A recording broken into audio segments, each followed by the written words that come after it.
ఆరంభ సూరత్వమే తప్ప ఇంటిగ్రేటెడ్ మార్కెట్ను గత ప్రభుత్వం ఆచరణలోకి తేలేకపోయిందని 35 కోట్లు పెట్టి నిర్మించిన మార్కెట్ గాలి వెలుతురు లేక వెలవెలపోతుందని సూర్యాపేట వ్యవసాయ మార్కెట్ చైర్మన్ కొప్పుల వేణారెడ్డి అన్నారు. ఆరంభ సూరత్వమే తప్ప ఇంటిగ్రేటెడ్ మార్కెట్ను గత ప్రభుత్వం ఆచరణలోకి తేలేకపోయిందని 35 కోట్లు పెట్టి నిర్మించిన మార్కెట్ గాలి వెలుతురు లేక వెలవెలపోతుందని సూర్యాపేట వ్యవసాయ మార్కెట్ చైర్మన్ కొప్పుల వేణారెడ్డి అన్నారు.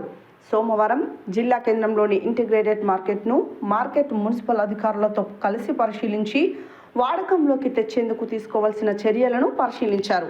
ఈ సందర్భంగా ఆయన మాట్లాడుతూ కోట్ల రూపాయలు వెచ్చించి నిర్మించిన ఇంటిగ్రేటెడ్ మార్కెట్ 3 ఏళ్లుగా వాడకంలో లేదన్నారు. కేసీఆర్ ప్రారంభించిన తర్వాత 4 రోజులు మాత్రమే నడిపారని, గాలి వెలుతురు సరిగా లేక వ్యాపారులు తిరిగి రోడ్లపై పెట్టి వ్యాపారం నిర్వహిస్తున్నారని అన్నారు. ఈ విషయమై మాజీ మంత్రివర్యులు రామిరెడ్డి దామోదర్ రెడ్డి, జిల్లా మంత్రివర్యులు ఉత్తమ్ కుమార్ రెడ్డి, వ్యవసాయ మార్కెట్ శాఖ మంత్రులు తుమ్మల నాగేశ్వరరావు ఇంటిగ్రేటెడ్ మార్కెట్ను వాడకంలోకి తేవాలని కోరగా స్పందించిన వారు మార్కెటింగ్ శాఖ ఉన్నతాధికారులను సందర్శించవలసిందిగా తెలిపారు.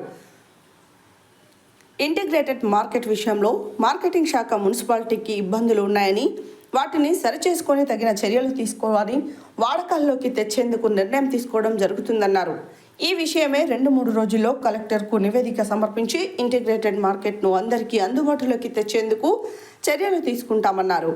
ఈ కార్యక్రమంలో మార్కెటింగ్ శాఖ SC Lakshman, DE Ravikumar, market secretary MD Fasiuddin, municipal commissioner Hanumanthareddy, ఈ కిరణ్తో పాటు అధికారులు, సిబ్బంది తదితరులు పాల్గొన్నారు.